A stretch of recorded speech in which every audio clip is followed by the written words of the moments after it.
Good day, everybody. Welcome to today's video. I'm going to give you a super short video. If you're replacing a camshaft sensor in your 3.6, either Dodge or Jeep, and you're having trouble, why you're not going to go back in, the secret is to use a 1-inch socket. So what you really want to do is push that down inside.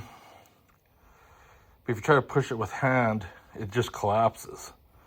So this will try to keep it steady, firm, and in. Just gets peeled out through the top and without stabbing yourself. Okay. So I got my kit right here. I should actually clean that out first. It's all full of dirt and stuff.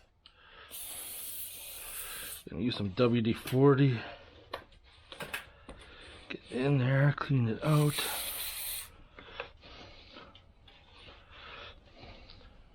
First off, I'm gonna put a whole bunch of assembly lube in there.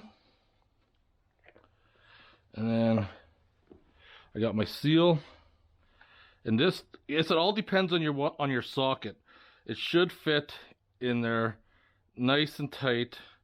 Kind of work it in there. Gonna work it in there so you're not going to damage it.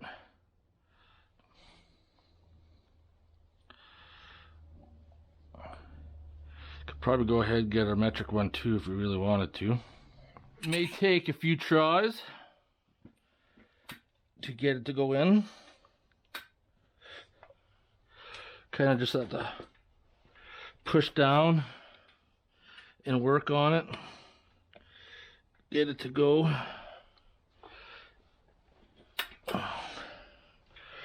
Nope, I didn't get it.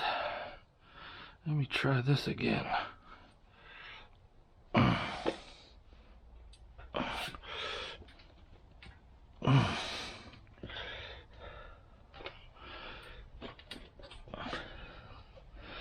It's a real biatch. Try to get it seated, and now it's seated. We're seated in. There you have it. It's in.